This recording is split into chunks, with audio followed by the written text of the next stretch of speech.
2025 அப்படின்றது இந்த 3 மந்த்ஸில் முடிய போகுது இல்லையா? ஸோ இப்போது நான் இந்த வீடியோ வந்து சண்டே இன்னைக்கு அப்லோட் பண்ணுறேன்.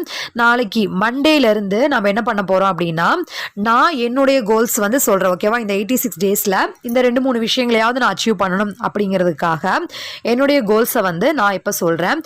ஸோ இந்த விஷயத்தை நான் ப்ராப்பராக கம்ப்ளீட் பண்ணணும், ஒவ்வொரு ஸ்டெப் பை ஸ்டெப்பாக முடிக்கணும் அப்படிங்கிறதுக்காக ஒரு சின்ன ஒரு கோல்ஸ் வந்து செட் பண்ணியிருக்கேன்.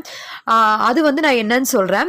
அந்த விஷயத்தோட நீங்கள் உங்களுக்கு எந்த விஷயத்தை நீங்கள் செய்யணும், அதாவது நம்மளுக்கு எக்ஸாம் ஃபெப்ரவரியில் வரப்போகுது இல்லையா? ஸோ அப்போது நீங்கள் எடுத்திருக்கிற இப்போ விஷாரதாகட்டும், பிரவீன் ஆகட்டும், பிராத்மிக் ஆகட்டும், இல்லை நீங்கள் ஸ்கூலில் வேறு ஏதாவது படிக்கிறீங்க, இல்லை உங்களுக்கு வேறு ஏதாவது கோல்ஸ் இருக்குது, ஏதாவது வெயிட் லாஸ் பண்ணணும், அந்த மாதிரி எந்த விஷயங்கள் இருந்தாலும், ஏதாவது ஒரு புது விஷயத்தை கற்றுக்கணும் அப்படின்னு நினச்சாலும், அந்த எந்த விஷயமா இருந்தாலும் இந்த 86 டேஸில் நீங்களும் என் கூட சேர்ந்து கலந்துக்கோங்க. நாம் எல்லாருமே இந்த விஷயத்தை சக்ஸஸ்ஃபுல்லாக அச்சீவ் பண்ணுறதுக்கு